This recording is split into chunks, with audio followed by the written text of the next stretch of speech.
오늘은 에스겔 26장 말씀입니다. 어제 에스겔 25장부터 32장까지는 이방 나라에 대한 하나님의 심판의 말씀이다 그랬습니다. 그래서 오늘 26장에는 이제 지금의 레바논 땅에 있는 항구 도시, 지중해 무역을 통해서 번성했던 이 두로라고 하는 이방 나라를 하나님께서 심판하시는 그런 말씀입니다. 이 두로의 제약도 예루살렘이 멸망할 때 슬퍼하지 아니하고 기뻐하는 그런 이기적인 모습을 보게 됩니다. 자, 1절 말씀에 보면요, 11째 해 어느 날 초하루에 여호와의 말씀이 내게 임하여 이르시되 그랬습니다. 11째 해라고 하는 것은 에스겔이 이 바벨론 땅에 포로로 끌려온 지 11째 해. 이 해는 또 어떤 해냐면 예루살렘이 멸망할 때입니다.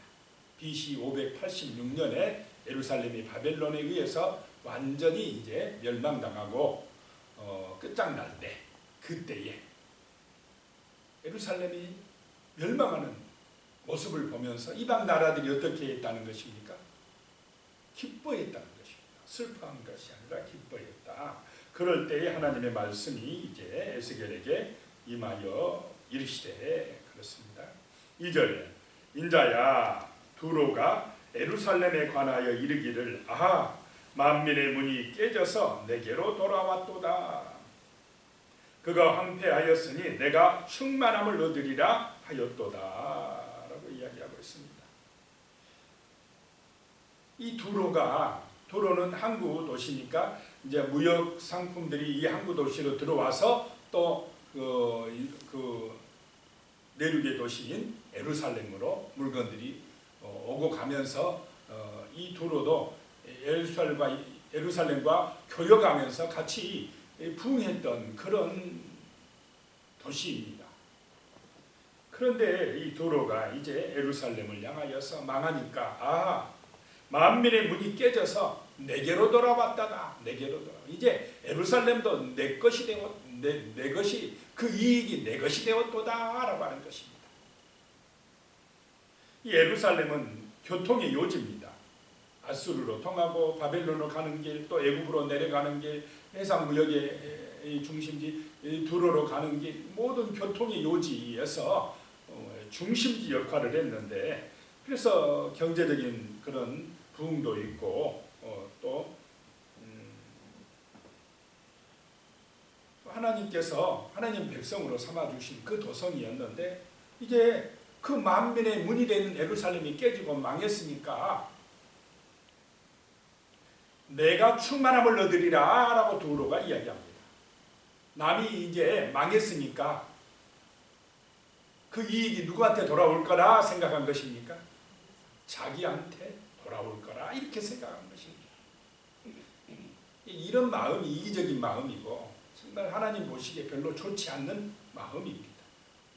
같이 합력해서 선을 이루고 같이 연합하여서 잘되고 이렇게 좋은 마음을 가지면 좋을 텐데, 너가 망했으니까 이제 예루살렘 너가 취하던 이익이 내게로 돌아올 거야. 이제 내가 충만함을 얻을 거야 라고 하면서 예루살렘의 멸망을 좋아했다라고 하는 것입니다. 만민의 문이 깨어졌도다. 이 모압보다 더 나쁩니다. 그냥 모압은 좋다 막 그랬는데, 그는 좋다 하면서도 너가 망하는 꼴 보니까, 만민의 문이 깨진 거 보니까 이제 내가 형통하게 되었다라고 하면서 좋아했다라고 하는 것입니다. 3절에 그러므로 주 여호와께서 이같이 말씀하셨느니라. 두로야 내가 너를 대적하여 바다가 그 파도를 굽이치게 한같이 여러 민족들이 와서 너를 치게 하리라. 자, 이 두로의 대적자는 누구라는 것입니까? 하나님이시라는 것입니다. 내가 두로 너를 대적한다라고 말씀합니다. 이 세상 역사가 그냥 눈에 보이는 어떤 권력자들이나 눈에 보이는 어떤 현상으로 인하여 진행되는 것 같지만은 그 배후에는 이렇게 하나님의 손이 역사하시는 줄로 믿으시기 바랍니다. 그래서 하나님께서 이 두로를 바다가 큰 파도를 굽이치게 한 같이, 바다에 큰 파도가 덮쳐오는 것 같이 여러 민족들이 와서 너를 치게 하리라. 그래서 아수르도 보내고 바벨론도 보내고 여러 민족들을 큰 파도같이 보내서 두로를 치시겠다라고 하는 것입니다.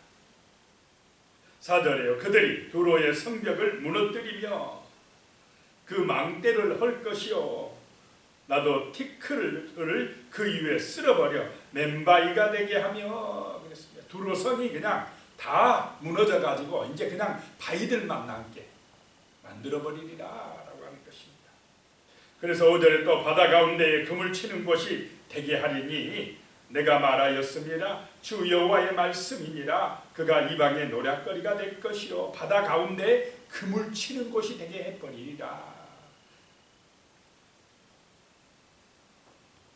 이 두로의 성 중에서 바벨론 왕 느부갓네살이 점령하지 못하는 섬이 있었답니다. 두로의 그 항구에서 조금 800m 정도 떨어진 섬이 있었는데 최후의 요새입니다. 거기가. 근데 그 막강한 바벨론 군대도 이 마지막 그 성인 두로의 요새를, 섬의 요새를 점령하지를 못했답니다. 이 느부갓네살 왕이 BC 585년부터 572년까지 13년 동안 두로를 거의 다 장악을 했는데 586년은 586년 예루살렘 망한 다음해입니다. 바로 그냥 두로의 심판이 시작됐다는 것입니다. 그런데 13년간이나 두로를 다 거의 다 장악을 했는데 그 800m 떨어진 섬 최후의 요새는 점령하지 못했다는 것입니다. 이 섬에 있기 때문에 잘 그들을 점령하기가 힘들었는 겁니다. 그런데 BC 333년에 그 알렉산더 대왕이 바다 가운데 이 800m 길이 되는 방파제를 만들고 이 폭은 60m 그냥 막아가지고 가서 그 최후의 요새를 점령해버리고 말았다는 것입니다. 근데 하나님의 말씀대로 이 두로가 결국 무너졌다라고 하는 것입니다. 그래서 바다 가운데 금을 치는 곳이 되게 만들어버렸다라고 하는 것입니다. 6절에요. 들에 있는 그의 딸들은 칼에 죽으리니 그들이 나를 여호와인 줄을 알리라. 이 두로가 하나님을 몰랐기 때문에 하나님을 인정하지 아니하고 자기들의 이익과 영광만을 추구했기 때문에 하나님이 두로에게도 하나님이 내가 여호와인 줄 너희가 알게 하리라. 하나님을 알게 하리라 라고 말씀을 하고 있습니다. 7절에요. 이제 7절부터는 14절까지 느부갓네살 왕이 이 지금 두로를 점령하는 그런 말씀을 하고 있습니다. 7절에요. 주 여호와께서 이같이 말씀하셨느니라. 내가 왕들 중에 왕 곧 바벨론의 느부갓네살 왕으로 하여금 북쪽에서 말과 병거와 기병과 군대와 백성의 큰 무리를 거느리고 와서 두로를 치게 할 때에 바벨론 왕이 두로를 치는 것도 하나님이 하시는 일이다라고 하는 것입니다. 8절에요. 그가 들에 있는 너의 딸들을 칼로 죽일 것이고 너를 치려고 사다리를 세우며 토성을 쌓으며 방패를 갖출 것이며 9절에요. 공성태를 가지고 내 성을 치며 도끼로 막내를 찍을 것이며 공성태는 이렇게 나무로 만든 공격 무기라고 그랬습니다. 성을 점령할 때에 바퀴 달리고 그래서 막 굴려다가 성을 올라가서 점령할 그런 도구라고 그랬습니다. 10절에요. 말이 많음으로 그 티끌이 너를 가릴 것이며 사람이 무너진 성 구멍으로 들어가는 것 같이 그가 내 성문으로 들어갈 때에 그 기병과 소리와 병거의 소리로 말미암아 내 성곽이 진동할 것이며 그 바벨론 군대의 기마 말들이 엄청 많아서 먼지를 일으킨다는 것입니다. 티끌이 두로를 가려버릴 정도로 그 바벨론의 군마들이 많이 달려올 것이다 라고 하는 것입니다. 11절에 그가 그 말굽으로 내 모든 거리를 밟을 것이며 칼로 내 백성을 죽일 것이며 내 견고한 석상을 땅에 엎드려 때릴 것이며 12절에요 내 재물을 빼앗을 것이며 내가 무역한 것을 노략할 것이며 내 성을 헐 것이며 내가 기뻐하는 집을 무너뜨릴 것이며 또 내 돌들과 내 제목과 내 흙을 다 물 가운데에 던질 것이라. 이 두로는 무역을 통해서 돈을 많이 벌었던 곳입니다. 해상 무역을 통해서 정말로 번성하던 곳입니다.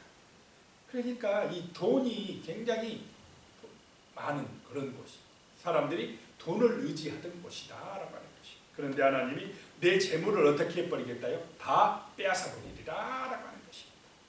결국 돈도 하나님이 주인이신 줄로 믿으시기 바랍니다. 내가 무역한 것들 다 노략할 것이라. 내 성을 헐 것이며 내가 기뻐하는 집, 사람들이 의리의리한 집 지어놓고요.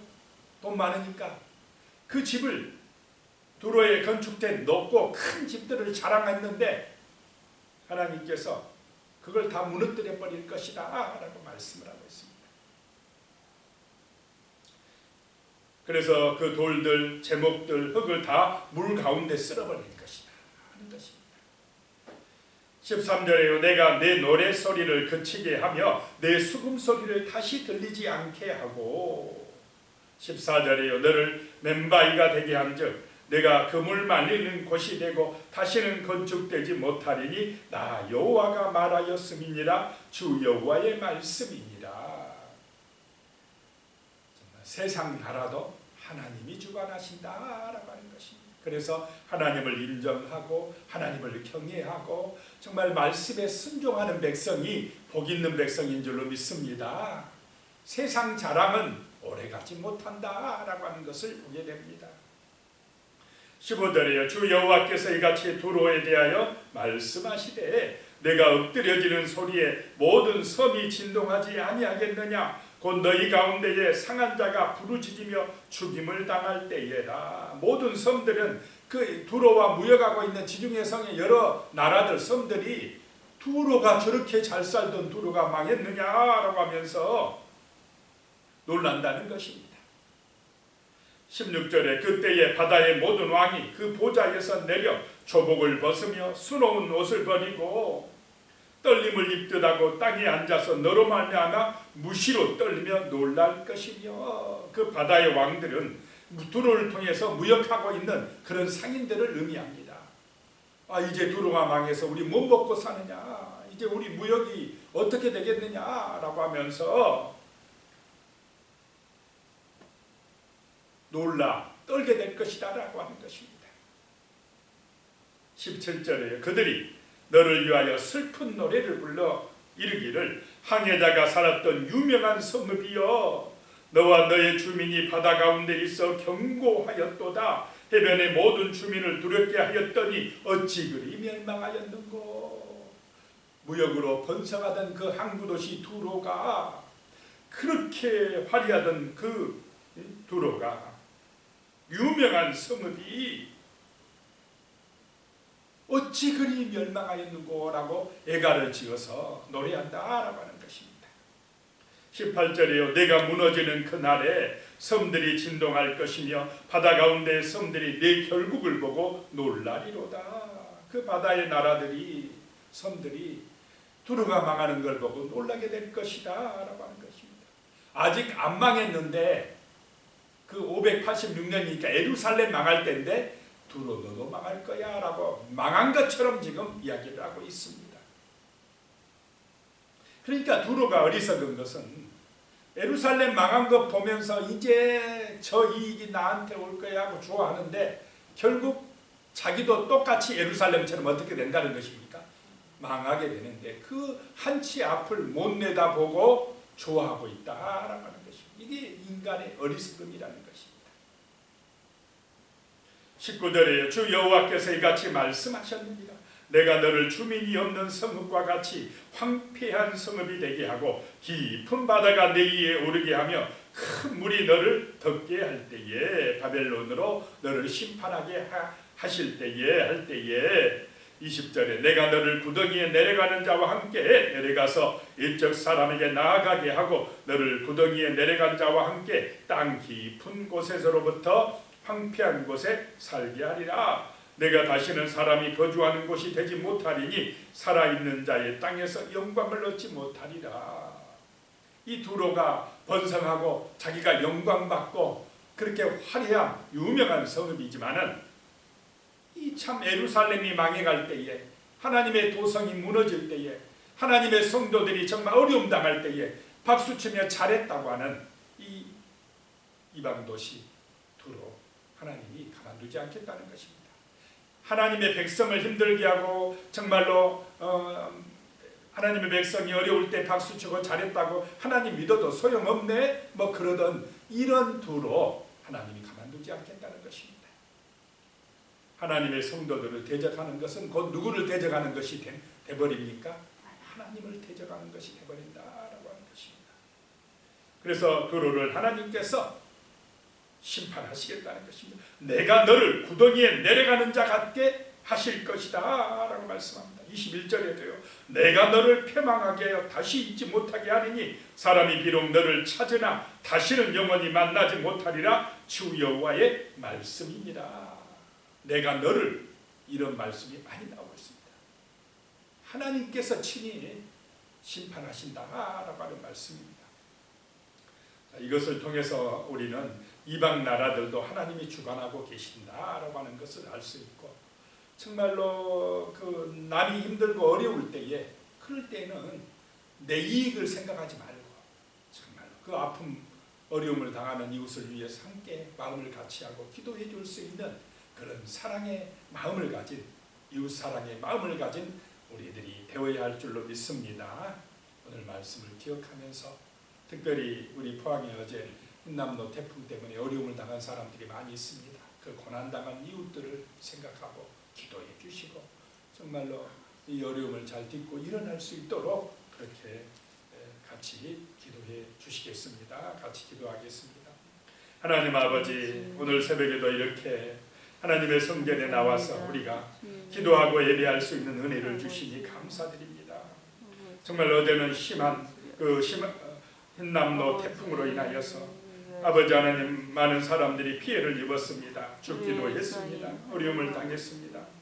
주여, 이 고난을 통하여서 우리 민족이 정말 하나님을 더 기억하고 생각하고 기도하는 민족이 되게 하시고, 이 고난과 어려움 속에서 눈물을 흘리며 기도하며 서로 사랑하며 도우면서 힘을 합쳐 위기를 극복해 나갈 수 있는 그런 정말로 아름다운 마음들을 허락하여 주시옵기를 간절히 원하옵나이다. 전능하신 아버지 하나님, 이 도로가 무역을 통해서 굉장히 번성하고 유명하고 화려한 성읍이었지만 하나님을 몰랐기 때문에, 자기 이익만을 생각했기 때문에 결국 이렇게 심판받아서 멸망한다는 것을 보게 됩니다.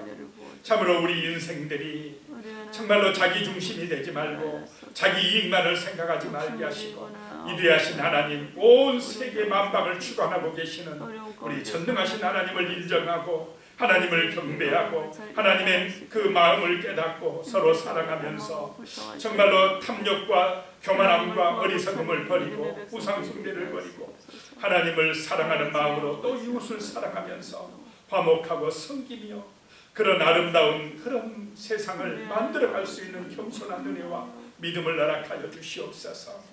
태풍으로 인하여 어려움 당하는 그 우리 이웃들을 하나님 불쌍히 여겨주시고 이 고난을 딛고 일어날 수 있도록 용기를 주시고, 또 아버지 하나님이여 여러 도움의 손길을 통하여서 하나님 아버지의 다시 회복되어지며 소망을 가질 수 있는 그런 은혜가 임할 수 있도록 아버지 하나님 도와주시옵소서. 예수 그리스도의 이름으로 간절히 기도드리옵나이다. 아멘. 이제는 우리 주 예수 그리스도의 은혜와 하나님 아버지의 무한하신 사랑과 성령님의 교통하시고 함께하시고 도우시는 놀라운 은혜가 오늘도 이 새벽에 성전에 나와 기도하는 우리 성도님들 머리 위에 이 땅에서 정말로 간절히 하나님을 경외하며 믿음으로 기도하는 거룩한 백성들 위해 남노 태풍으로 인하여서 어려움 당하는 우리 이웃들 위해 영원히 함께 하시기를 간절히 축원하옵나이다. 아멘.